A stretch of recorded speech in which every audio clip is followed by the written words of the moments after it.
पाश्चिमात्यांना काही कळणार नाही ती नाती. किती सांभाळून घ्यावं लागतं यांना. बाहेरनं आलात का, दमलात का, काही होतंय का, कुणी काही बोललं का, कुठे अपमान झाला का, कुठे नुकसान झालं का, कुठे व्यवसायात तूट आली का, नोकरीत काही झालंय का, कसलं टेन्शन घेतलंय तेवढं, काय झालंय एवढं, कर्ज झालंय का, फेडू दोघं मिळून, बचत गटात आहे मी, काढते थोडं कर्ज, कशाला काळजी करता, कशाला टेन्शन घेता, ही घ्या पाटली तुम्हीच केलीये, मोडा, चालतंय, देऊन टाकावी लागते. किती सांभाळायचं यांना. ही काय साधी आहे.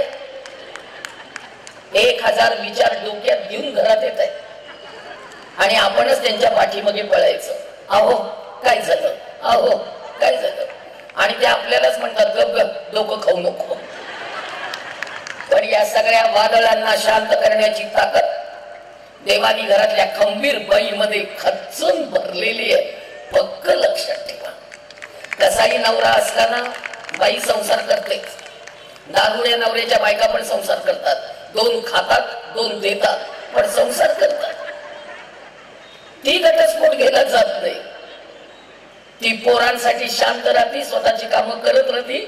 आणि नवरा आहे ना माझा, पडू दे पिऊन म्हणते, निदान मला सुरक्षितता तरी आहे म्हणून करत असते काम. बायकांना विचार करू आपल्या ताकदीचा, सहनशीलतेचा.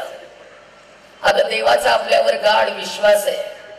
देवानी सांगितलंय तुझ्या पोटी जे जन्माला येणार आहे ते उत्तम येणार आहे. त्यामुळे तुला समृद्ध आई होता आलं पाहिजे. आणि सगळ्यात महत्वाचा गुण आईच्या भाषेत सांगत नाही, माझ्या भाषेत सांगते. डॉक्टर व्हा, इंजिनियर व्हा, वकील व्हा, शिक्षिका व्हा, प्राध्यापिका व्हा, प्राचार्य व्हा, शास्त्रज्ञ व्हा, इन्स्पेक्टर व्हा, कंडक्टर व्हा, सरपंच व्हा, आमदार व्हा, खासदार व्हा, राष्ट्रपती व्हा, अंतराळात जा, पाताळात जा, पुढे पण जा, भाकरी करता आलीच पाहिजे.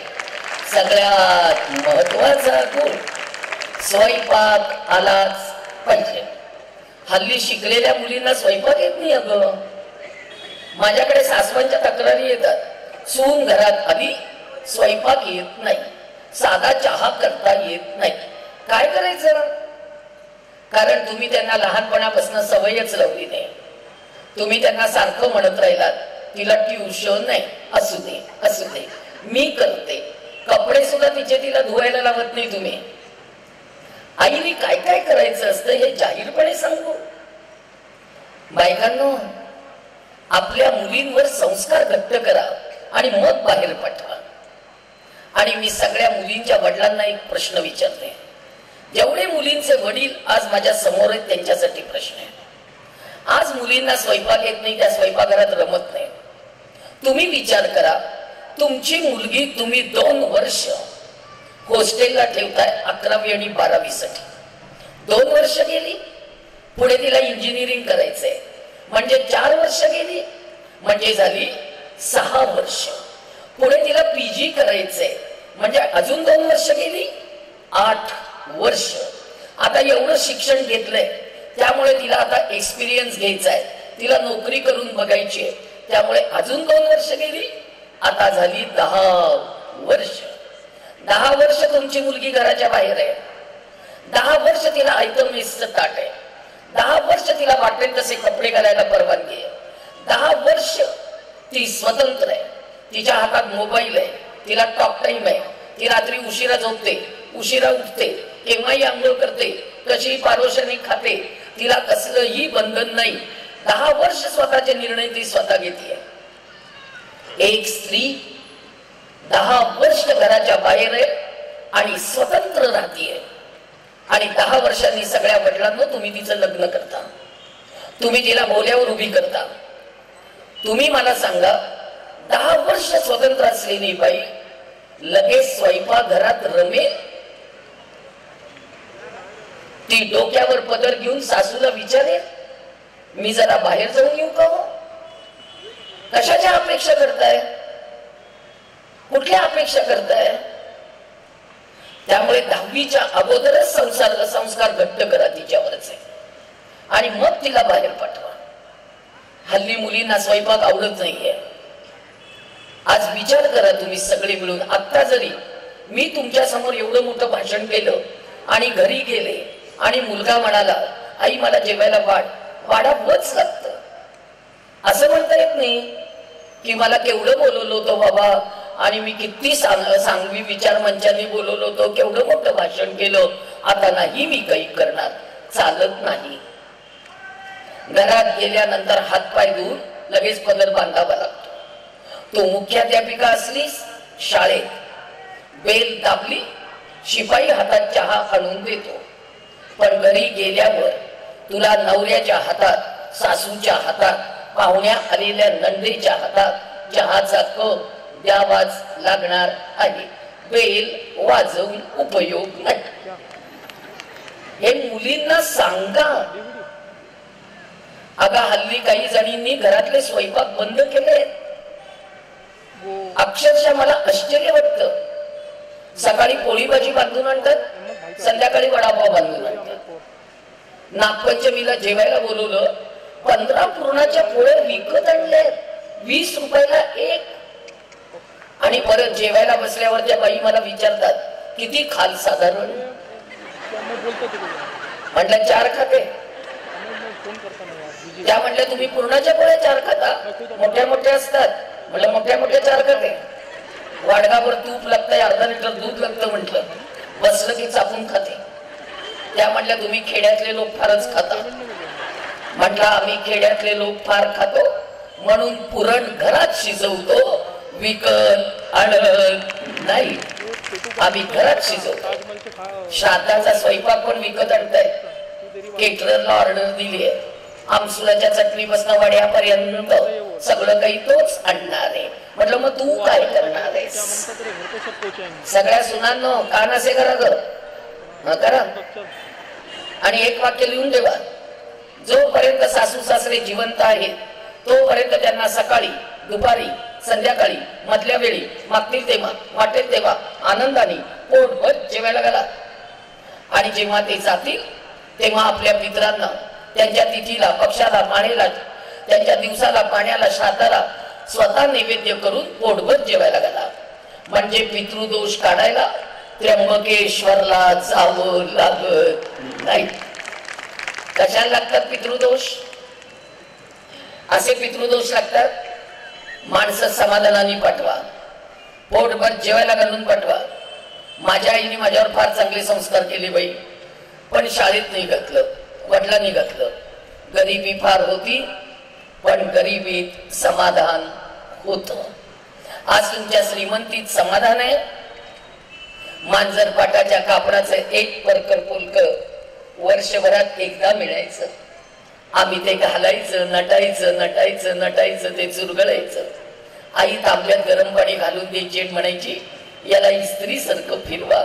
आम्ही ते फिरवायचं, पुन्हा राखी पौर्णिमेला तेच घालायचं आणि पुन्हा नटायचं. आज किती कपडे आणताय मुलांना? किंमत आहे? जरासं बाजारात जाऊन आले, आवडला टॉप. जरासं पुण्यात जाऊन आले, आणताय टॉप. पण समाधान काही टॉप नाही. सगळी ज्येष्ठ नागरिक तुम्ही समोर बसलेल्या, ज्येष्ठ महिला समोर बसलेल्या, सांगा 10 जणांच्यात एक साबण आपण कायम वापरला ना? 10 जणांच्यात एक साबण. आणि एक 501 बार नावाचा एक साबण होता. 3 तुकडे करायचे आणि छान वापरायचा. आणि परवा नाशिकला एका घरी उतरले, बाथरूम मध्ये 10 साबण, 5 शॅम्पूच्या बाटल्या, वेगवेगळे फेस वॉश. मी विचारलं पाहुण्यांनी कोणता साबण वापरायचा? त्या बाई म्हणाल्या हा पिंकीचा, हा बबलूचा. मुलींनो टॉवेल नव्हते. आई तिच्या लुगड्याच्या पदराने आमच्या सगळ्यांचा अंग पुसायची. लुगड्याचा पदर ओला ओला ओला व्हायचा. ती तो पिळायची, झटकायची, लागायची कामाला. सगळा पदर अंगावर वाळवून जायचा. पण मुलींनो आम्हाला इन्फेक्शन झालं नाही. आणि आज तुमचे साबण वेगळे, आज तुमचा टॉवेल वेगळा, आज तुमचं सगळं सेपरेट. तरी पण रॅश येते. कसली रॅश येते? आम्हाला कधी रॅश आली नाही, कारण आमची आई कायम म्हणत राहिली, भूक लागली ना भाकरी करते पटकन, भूक लागली ना भाकरी करते पटकन, आमटीत कुस करायची, खायची, दमदमीत राहती पोटात, भाकरी 2 मिनिट्स. आता कुठल्या तोंडाने म्हणणार मॅगी 2 मिनिट्स. काडकन मोडायची, पातेल्यात घालायची, वचा वचा खायची. कसंही खाताय, कुठंही खाताय, कुणाच्याही हातचं खाताय, गाड्यांवर वरून खाताय, असं करणाऱ्याच्या हातचं पण खाताय, पायात जोडे घालून खाताय, हातात ताट घेऊन भिकाऱ्यासारखं खाताय. बफे पद्धत यांच्या बापाने ठेवली. आपल्याकडे पद्धत आहे. त्या ब्रिटिशांनी आपल्याला पायात जोडे घालून खायला शिकवलं आणि अवकळा आली संस्कृतीला. अन्नपूर्णेचा मान संपला. विचार करा जरा, पायात जोडे घालून जेवतोय आपण. एवढी वाईट परिस्थिती निर्माण होत चालली. अन्नाला अन्न लागेना, धान्याला धान्य पुरेना, महागाई वाढत चालली. हे कशाची लक्षण आहेत? आपण मानच ठेवत नाही कशाचा. अन्नपूर्णेचा मान ठेवा बाई. आम्हाला 5 भावंडांना कधी कधी पोटभर जेवायला मिळायचं नाही. आई म्हणायची, रोज एकाने कुणीतरी उपास करा, सगळ्यांची पोटं भरतात.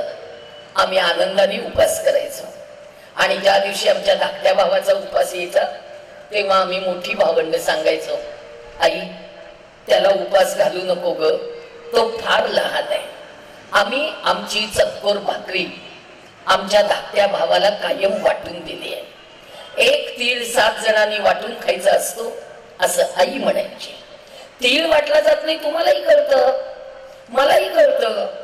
पण बायकांनो, सुख वाटलं जातं, दुःख वाटलं जातं, आणि सगळ्यात महत्वाचं, भूक वाटून घेता आली पाहिजे. माझ्या आईची भूक मला कळली हो. आई तेव्हा तरुण होती, तिच्या पोटात भूक होती, पण घरात अन्न कमी होतं.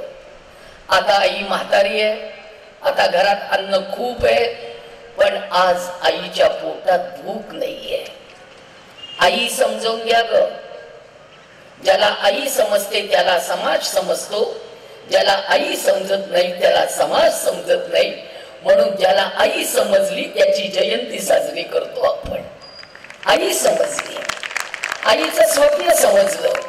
ही नवी स्वराज्याचं स्वप्न आईचं आहे हे छोट्याशा वयात लक्षात आलं. आई समजून घ्या. इथे बसलेल्या जेवढ्या तरुण मुली माझ्या समोर आहेत, सगळ्या मुलींना एक प्रश्न आहे. तुमच्यापैकी किती मुलींनी आईला दिवसातनं एकदा तरी, आठवड्यातनं एकदा तरी, महिन्यातनं एकदा तरी विचारलंय, आई दिवसभर इतकं काम करतेस, दमलीस का ग?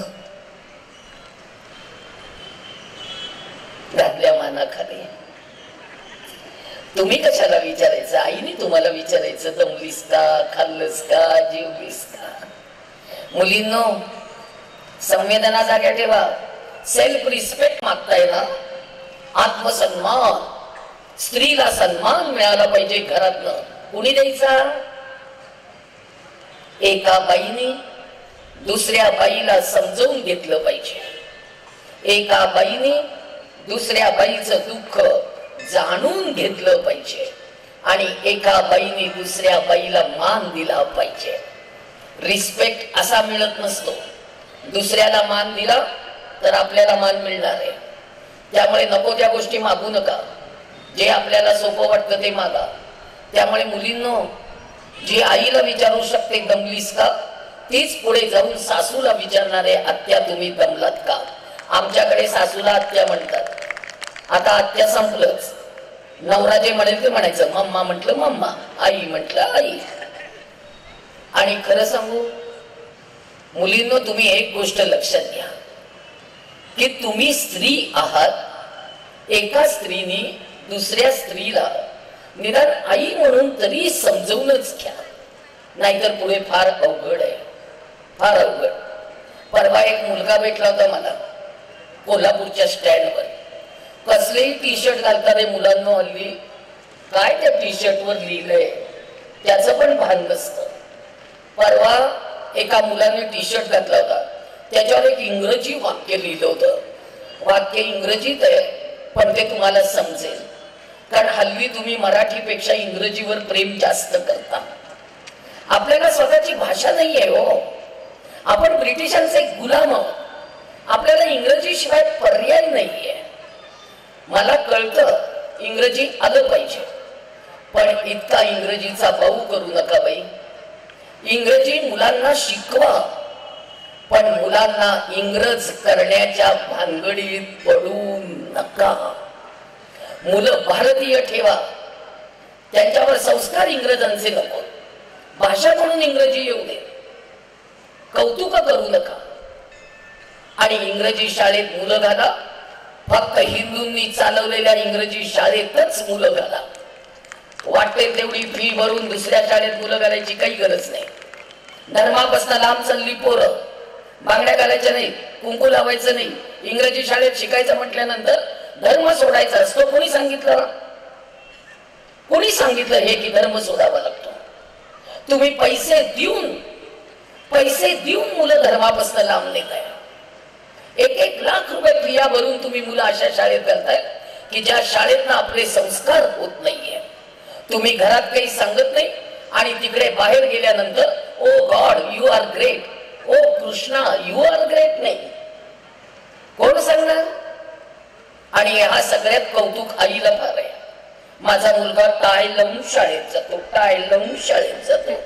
तो माझा टाय, तो तुमचा टाय माझ्या धर्माला फास लावतोय. लक्षात घ्या आणि कौतुक करू नका. ग ऍपल खातो का, ऍपल खातो का? काय अगदी ऍपल खातो का म्हटलं की तो काय कलेक्टर होणार आहे? सफरचंद म्हटलं म्हणून काही बिघडत नाही. धड एक मराठी तरी बोला, धड इंग्रजी तरी बोला. परवा एका खेड्यात गेले, त्या बाई मला विचारतायत राईस वाढू का, राईस वाढू का? म्हटलं बाई राईस वाढा, पण पिठल्याला काय म्हणतात ते पहिल्यांदा सांगा. राईस वाढू का? नसती कौतुक काय ग? स्वतःचं स्वत्व सोडू नका.